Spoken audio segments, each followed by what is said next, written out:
And a good Tuesday afternoon to you. Welcome on in to lunch with Claibs and Joe here on claibsonline.com. I'm Joe Roderick, joined alongside by Mike Claiborne. And Claibs, we are live now on YouTube, Twitter, and also we're back on Facebook. We haven't been on Facebook for the past month. I got us suspended from being able to post live videos on Facebook for the last month, but we are back now. So you got your wrist slap, is what you're saying? I did get my wrist slap for something I posted on my own personal page as a fundraiser for my kids' baseball team. They were having a raffle where one of the prizes were guns, and Facebook they suspended me for a month. Instagram apparently has suspended me from doing live videos for a year for that. Wasn't selling them, was just selling raffle tickets where one of the prizes, one of the options was for that. So that's that's where we've been for the last month. Well, you learn something new every day.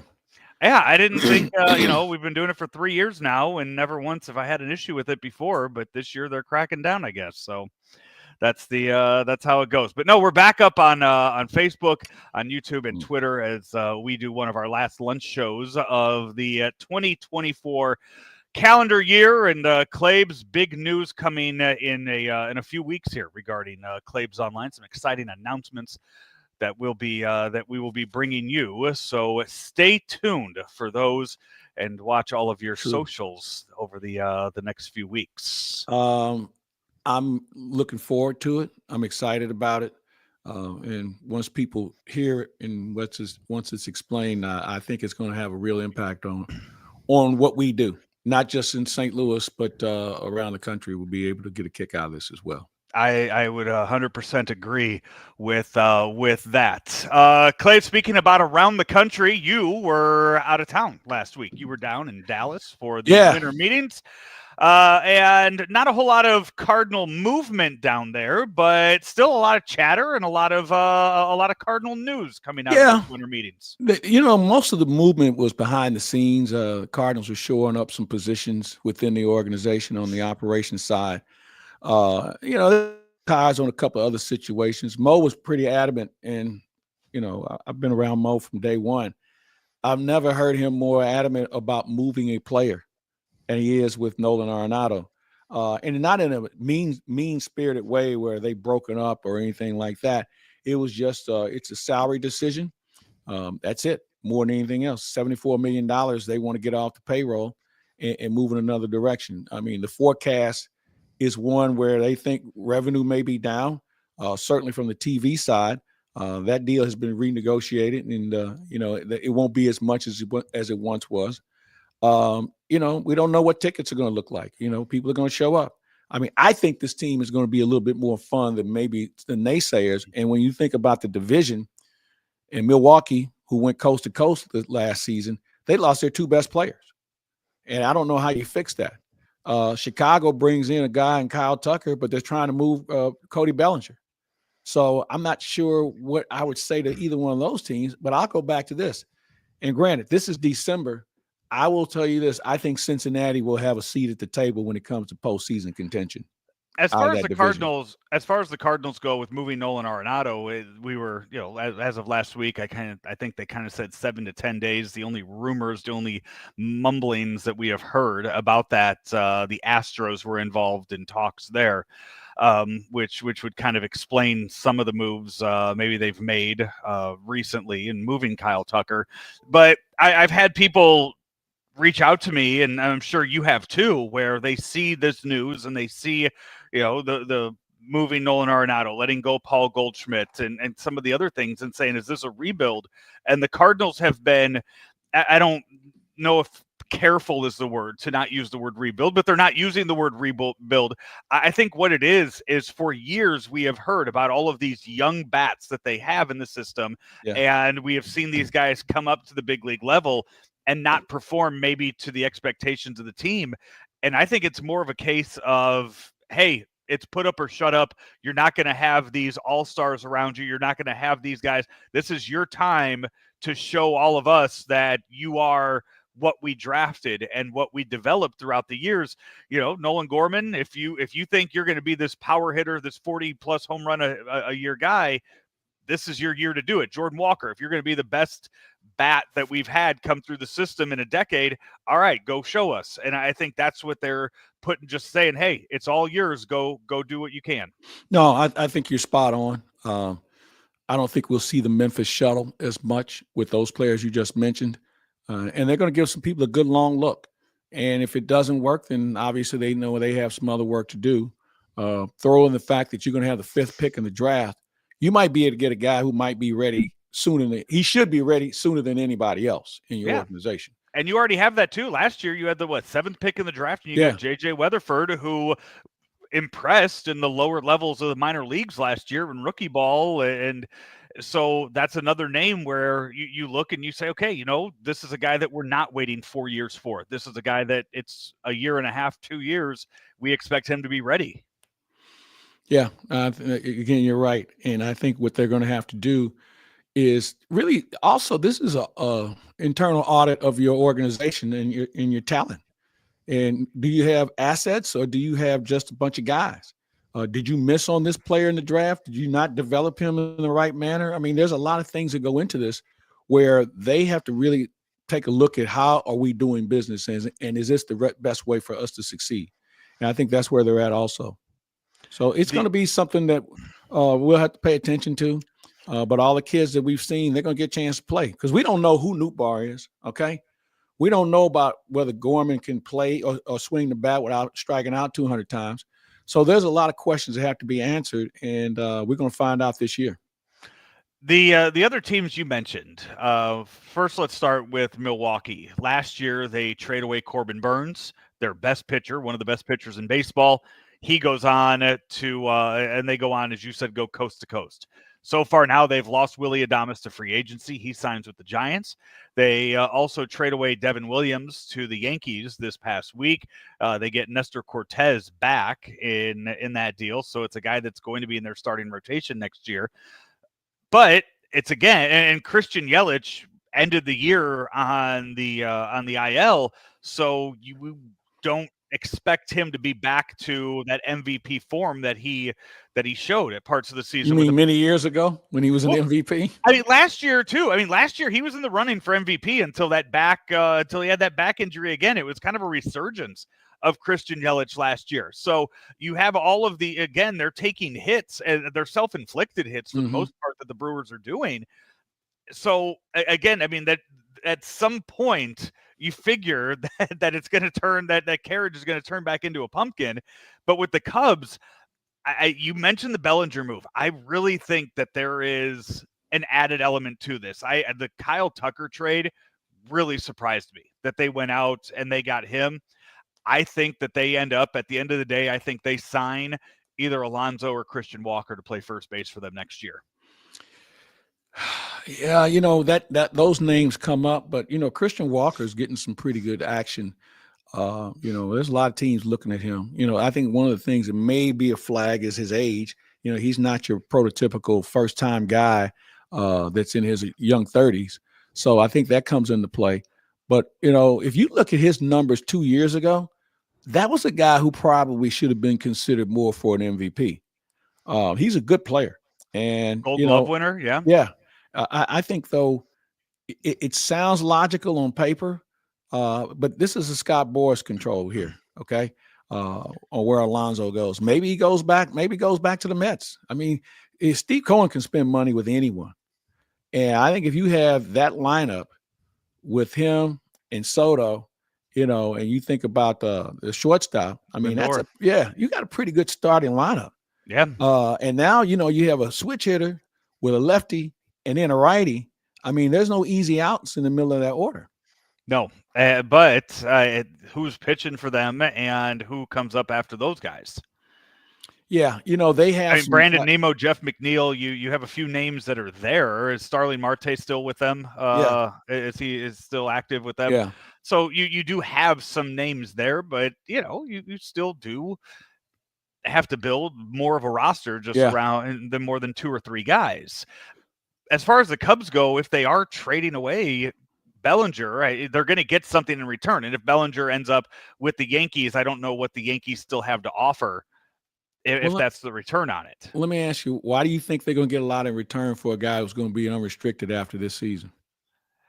Because he's going to be a guy that's going to replace Soto in their lineup, protecting Aaron Judge. I understand that. But if you're the Yankees, you're basically saying, we'll do you a favor and take that payroll off your hand. Because I'm not giving you one of my top 4 or 5 prospects for a guy that I'm renting, and knowing his agent as I do, who will want a longer term deal that I may not want to be in love with because Bellinger can at times be injury prone. I'm not sure. And I'll tell you the other thing. I don't know what you're going to get if you move Arenado. I don't think you're going to get as much as you think. I mean, he's got the reputation and the name, but he's also got the salary. He's also a guy that everyone knows he's going to get moved. And so you're doing the Cardinals a favor by saying, hey, we'll take the $74 million off your hands. That's what I was going to say. What's more important to the Cardinals, finding a match that's going to take all of that salary, or finding a good return? Because finding a match. And, you have to think about, all right, what teams can eat that kind of money? Yeah. I think Philadelphia, Boston, Houston, or the teams, because none of the teams on the West Coast want him. Okay.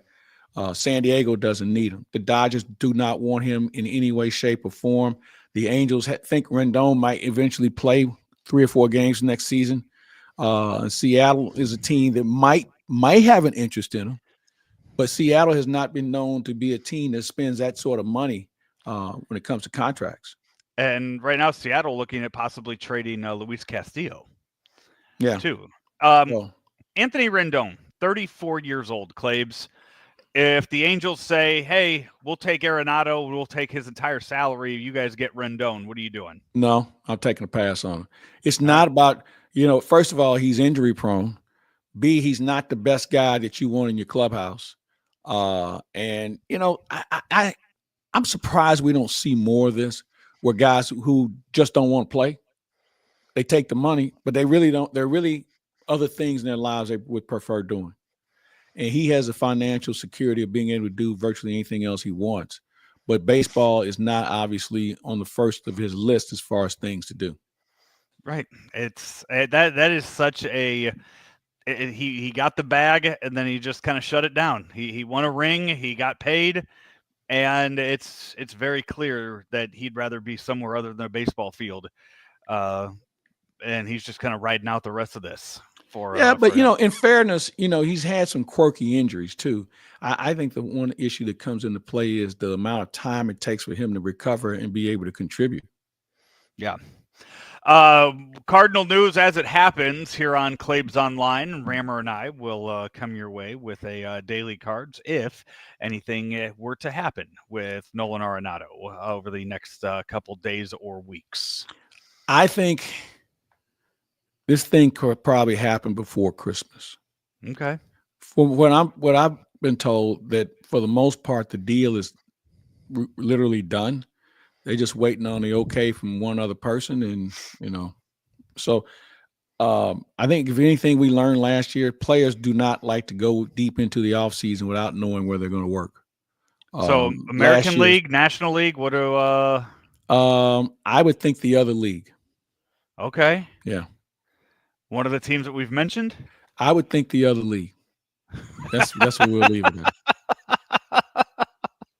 I control. Hey, when we go to commercial here, I can keep asking questions. I don't know how much longer you can deflect, but we do have a lot of football stuff to get to as the college football playoffs get underway this weekend, and we will do just that when we come back right here on Lunch with Claibs and Joe, powered by Gray Bar. Can Gray Bar help my electrical and datacom jobs be more productive? Yep. Our supply chain services are designed to do just that. Like job site services? Yep. We deliver the products you need where and when you need them, no matter your industry. What if I have technical questions? Yep. Our specialists are top-notch. Emergency support? Yep. Even after hours. They're a unicorn. When you need to keep your projects productive and profitable, rely on Gray Bar to help you get the job done right. No unicorns required. Yep, Gray Bar does that. Back here, lunch with Claibs and Joe here on claibsonline.com. Joe Roderick and Mike Claiborne with you. And Claibs, this weekend, for the first time ever, it is the first round of the college football playoffs. As the season just flew by, this college football season, and I have I got to say, this might be the most anticipated weekend of college football. I cannot wait to see what the what the ratings look like, what the viewership looks like for the games this week. And I'm just excited for a Saturday in December of meaningful football games for the first time ever. Where's your excitement level for these 4 games this weekend? I'm looking forward to it. As I'm looking at the schedule, Ohio State and Tennessee is going to be a scuffle. Indiana and Notre Dame, because they're both in the same state, that should be interesting to watch. Penn State, SMU, we just didn't see enough of SMU. But I think the one I'm looking forward to is Ohio State, Tennessee. Clemson, Texas, okay, that's okay. But I think Ohio State, Tennessee, the one I'm looking forward to.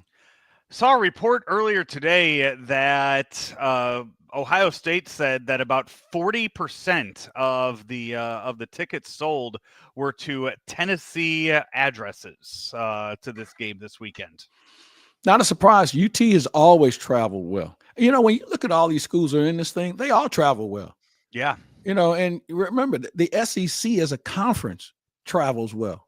So that doesn't surprise me at all. I'm a little surprised that Ohio State allowed that many tickets to be sold to the opposition.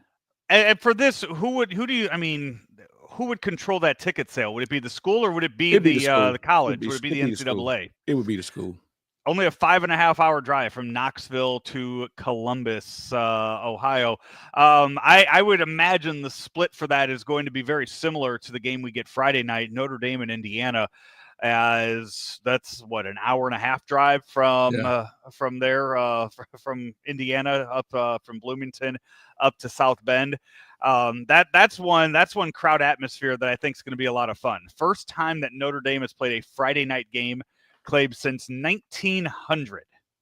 And the reason being, high school football is big, and they never wanted to compete with that. I get it. But you know what? This is such a game changer in sports, where they're not competing against anybody on Friday night.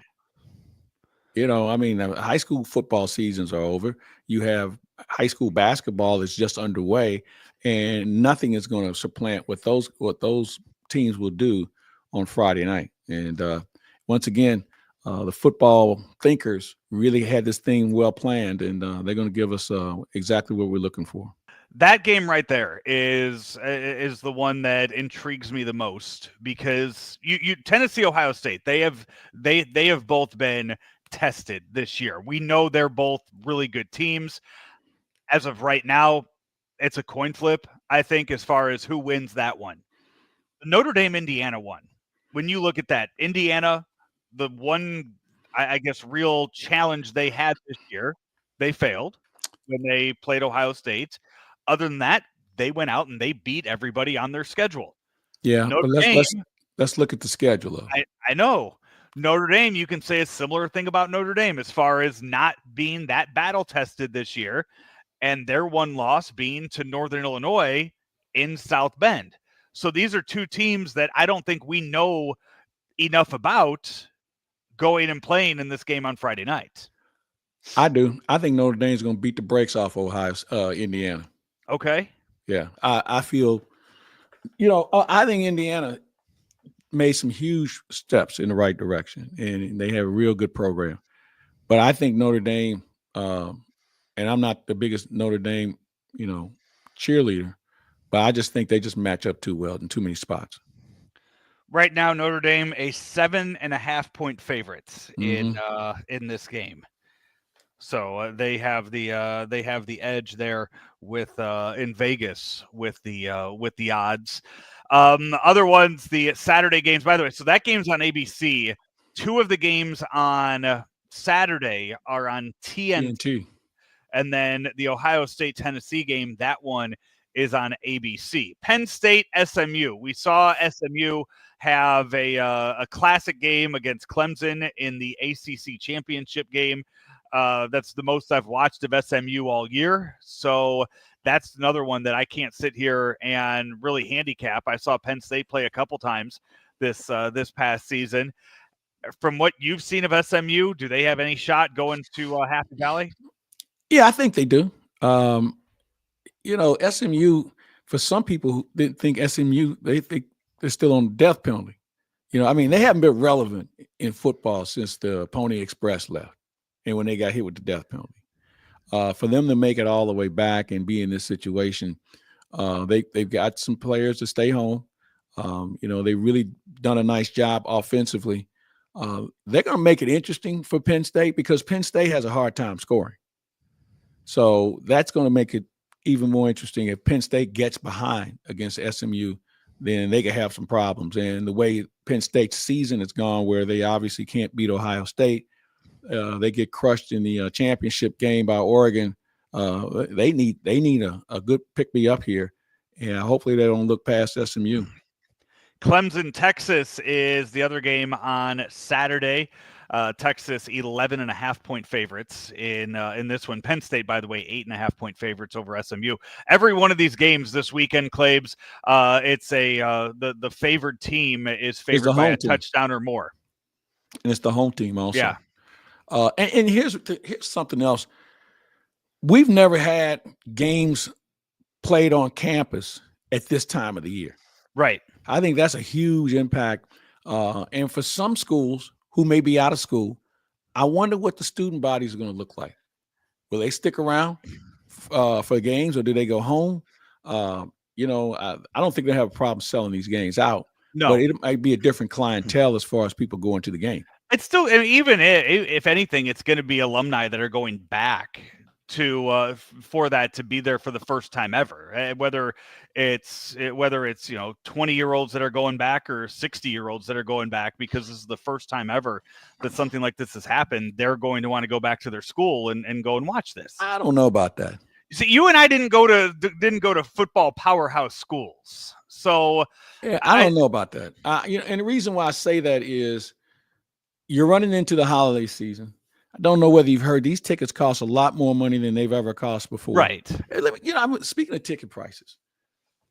I was told that the Sacramento ballpark where the A's are going to play, yeah, they have tickets anywhere from $750 to $1,000 a piece, and they're sold out. You can't get a ticket in Sacramento. Now, granted, we're talking about a smaller venue, but Joe, these events now have no problem charging hundreds of dollars for tickets. And I just think at this time of the year, I don't think you'll have as many people of that old State U alum that are going to go when they can sit at home and watch a game on TV and have a party at their house. I think that if Mizzou was hosting a game this weekend, I think you could go to somebody and have them draw a picture. You could describe to them a picture that you want them to of what you think the audience or what you think the crowd would look like for that game.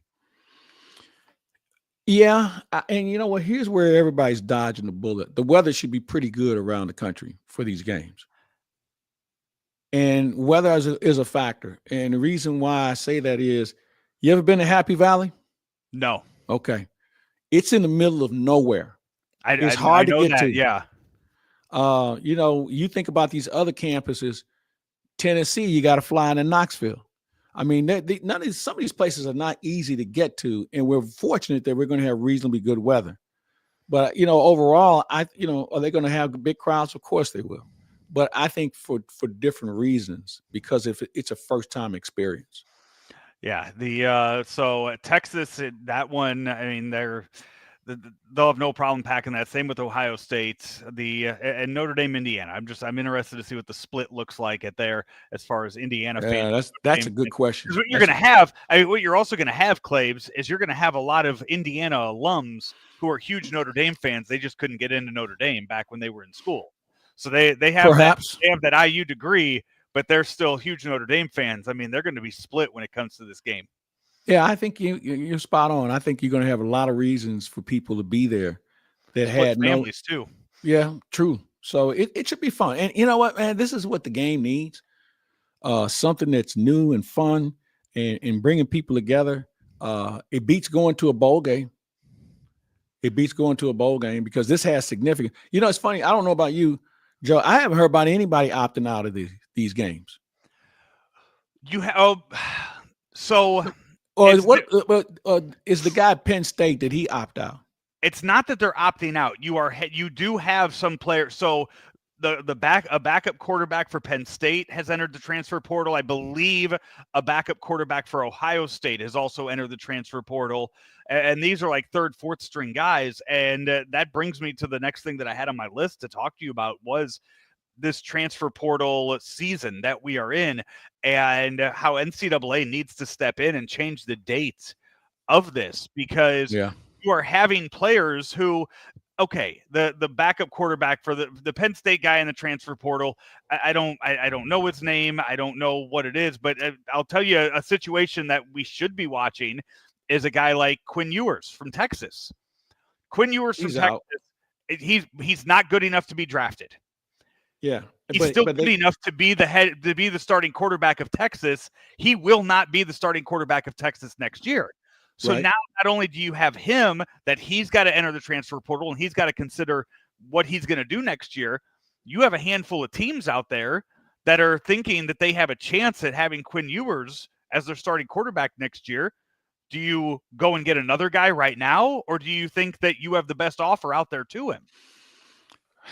Man, you know, that's a good question that I think it depends on what you already have in your system. So, and what other players are on your board? I don't know if I can put all my eggs in that basket. You know, he's a good player. He's got some really good players around him. And I don't know if he's really better than Arch Manning. You know, he got there before Arch Manning and he didn't do anything wrong. Right. You know, it's kind of like the Brady Cook scenario. He got hurt a couple times and Arch Manning came in and played good football. They did a nice job. Yeah. It's kind of like Brady Cook when he was brought in or when he decided to go to Mizzou. I just thought he was just going to be a guy standing around. Okay. I don't think anyone envisioned Brady Cook having the impact that he had on Missouri because you had these other players. And the one kid who never played there was with baseball. Sam Horn. We never saw him. The kid from East St. Louis, we never saw him. And the other kid that we had that was from Clemson, he was only there for a year and he wasn't very good. And, you know, everybody we've had, they just didn't pan out. And then here you are with Brady Cook. And Brady Cook took full advantage of it and made himself into a very good player. He'll go down as one of the top 5 quarterbacks ever to play there. Mm-hmm. And, you know, what's his future look like after that? I don't know. I don't know if he's a Sunday guy. But, you know, you kind of roll the dice on one guy, and Missouri was lucky that Brady Cook turned out in the manner that he did because they haven't had anybody who resembled a legitimate SEC Division I starting quarterback. Bo Pribula is the name of the backup quarterback for Penn State. He was the backup. He was the number 2 quarterback at Penn State, and he moved on. And what this is becoming too, and what you're seeing with situations like the kid from LSU who flipped to Michigan, and you're seeing for all these other kids around that are transferring. This is far. We are far beyond kids looking into their future as far as being able to play on the field. They are not looking to go to the best situation, the best scheme for them, the best team that they're going to win games on. This is purely a money grab for all these kids, right? And okay, I mean, go get it. If you're going to have a school that's going to pay you $10 million to play college football and you're 19, Claibs, that's really, really hard to turn down as a 19-year-old when you're still heavily influenced by your family and you might not have found a great agent. It might just be an uncle that's looking to get his cut too. It's a case where there are some kids out there that are probably getting some really bad advice on how to handle this. Yeah, I would agree with you. You're going to see some guys in some financial difficulty. And here's another X factor. You know, if I'm gonna be in this NIL thing, I'm probably thinking down the road, I probably ought to go to a school that doesn't have state taxes. Mm-hmm. So the Floridas and the Texases of the world now come into play. You know, you don't want to play in California. You don't want to play. Well, they don't play football in New York. But, you know, you have to think about that as well. If you think down the road, most of these kids don't, but somebody has to. And it's just a matter of time before we hear about one of these players who didn't put his money away or who blew it and didn't pay his taxes, because the government will get their money. This is a newfound revenue stream for them. And they're going to make sure they get every nickel they can find. And I think these kids have to be very conscious of all the repercussions that come with it. And here's the other thing. At some point, you probably need to have a boilerplate or some sort of item that's uniform, where, you know, this is what you get, this is how you get it, you know, and which makes you say maybe they make them employees and you have a collective bargaining agreement. Mm-hmm. I think that's got to happen, because what they're doing in Nebraska may be different than what they're doing in Texas, and what they're doing in Texas might be different than what they're doing in North Carolina. I mean, it depends on the structure, but if you don't perform, you don't get paid. That's the other thing that some people have not taken into account. Yeah, the performance incentives would be a really good thing for this age of kids, to actually go out there and show them something before they're signing deals coming out of the kid that's going to Michigan. Is it Brent Underwood or something like that? But again, coming out of high school, going to college and getting paid money to go play quarterback in a Big Ten school. He might be in for a rude awakening there. And then you have these schools that are coming out. I mean, do you see the story about Sacramento State? Yeah, Michael Vick. Sacramento State, a FCS school, formerly known as Division I AA. They are trying to make the jump to Division I, to the FBS, and maybe enter the new Pac-12 or replace one of the teams from the Mountain West that's going. So not only are they in talks to have Michael Vick as their head coach, they also are claiming that they're going to have a $50 million pool of NIL money and also building a new stadium. You know, in just watching and hearing about how the A's are being received in Sacramento, that they could probably pull that off. Now they're going to need every dollar, that $50 million they think, for NIL. There's a lot of money in that in Northern California. The owner of the Sacramento Kings is very engaged and involved with a lot of things on the sports front in that neck of the woods. So it doesn't surprise me. I think what I would do, and I'm sure they've done it, is started to monitor programs who decided to take the step up, like Lindenwood, and how's it faring for them. You know, they're Division I now. I remember when they were just above NAIA, and you see them now, and they're continuing to compete. I was with a couple of chancellors recently, and this subject came up about what's next and how are these other schools going to continue to survive and do their thing, along with get the NIL money and make themselves relevant. You know, I mean, the TV money is different these days when it comes to those other conferences. And so you have to figure out what's the best route. And I think everybody's still trying to scratch their head on that one. All of this that we've discussed, and now bringing up the head coaching talk, Bill Belichick, new head coach at North Carolina. I was surprised that he made the jump to college. It's going to be a whole new world watching him compete at that college level, and I'm very excited to watch him start building his staff and seeing what kind of names, familiar names, we see on there. Well, here's the bigger challenge, I think. You know, when you coach in the pros, you have all day to practice, prepare, meet, everything. So in one facility. As a college student, you still have to go to class. You still have other responsibilities where your day is not an 8-10 hour day. And how they condense that game plan and that practice schedule and everything else that comes with it, because there's a lot of meeting that takes place in teaching the game. How they condense that is something I'm anxious to see how that works for a guy who's been doing it his way for most of his adult life. I would imagine he's going to go find a lot of kids that are willing to put in 8-hour days on top of all the studying and everything else. I don't know if that exists. I mean, think about it. You might get in, might do some early lifting in the morning or have a workout. Maybe you'll have a meeting. But let's say you're in class from 9 till 2 in some way, shape, or form. That's if anybody goes to class anymore. It's interesting. It's also North Carolina, never Claibs, heard, which has been known to just make up classes and let the kids attend those. So I've never heard of anyone these days be suspended or not active because he was in academic trouble. Right. Have you heard anybody? It's been a while. I have not heard the term academically ineligible in years. Right. And at one point, they were doing everything to make sure you went to class. And, oh, God, what was the term if you're entering your freshman year? It was kind of like an academic red shirt for the most part. Mm-hmm. And I've only seen that level a couple of times. But my point being, the academic element has not been stressed as much as it used to be. But with that said, you still have obligations to maintain. And this is going to be fun because Belichick has always treated pros. Okay. Now you're dealing with kids, and most of the kids he's coaching will never be in the pros.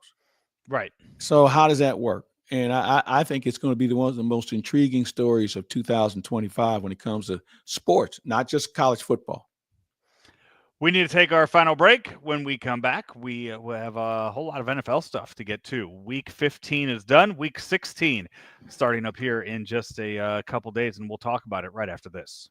Are you ready for a challenging and rewarding career? There are quality jobs in the construction industry. I got out of college and my career choices were very limited, and this provided me with a plan for the present and the future at the same time. I actually have a bachelor's degree in psychology, and I was making less than I make as a first-year apprentice painter. I didn't go to college. I have no college debt. I make more money than the majority of people I know that went to college.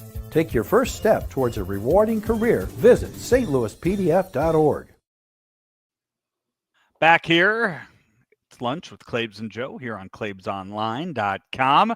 Claibs coming up on Thursday, another edition of Talking Football with Mike Martz and Jim Thomas, and the playoff picture in the NFL looking a little clearer and clearer. That AFC, I think we know what 7 teams are going to the postseason. So it's just a matter of seeding at this point. Still a few things that need to be decided in the NFC, and the Falcons brought themselves just a little closer to relevancy last night with their win on Monday Night Football. Yeah, you know what? They needed that, obviously. And I think the NFC is just so shaky because I think the best team in the NFC is going to have trouble in the playoffs in Detroit. Detroit's losing too many players. Yeah. And as good as you think you are, there's a reason why the guy who's a backup is a backup. And I think at this point, they got some real soul searching to do. You're not going to find a quality guy on the waiver wire at this point. But although Clyde Edwards-Helaire got released yesterday, I bet he's getting worked out in Detroit today. And maybe he already had a deal. But when I look at Atlanta, a team that is playing well down the stretch, they'd be a team that you have to respect if they do get in the postseason because they're already in playoff mode.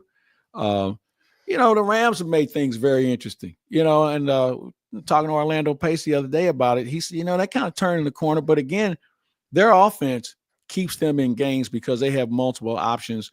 The great receiver that they have and the young man Kyron Williams from St. Louis, they've done some things really well, and their quarterback Stafford has done a nice job. I think there's some teams, though, when you look at that NFC North, all 3 of those teams are going to be in playoffs. Yes. And that's a real tip of the cap. The Buccaneers are a team you better be careful with. If you don't believe me, ask who they beat the Breakers off of this weekend. They hung 40 on somebody. The Chargers. Yeah. I mean, the San Diego Chargers. Los Angeles Chargers. Chargers. Yeah, it's going to be fun. It's going to be fun.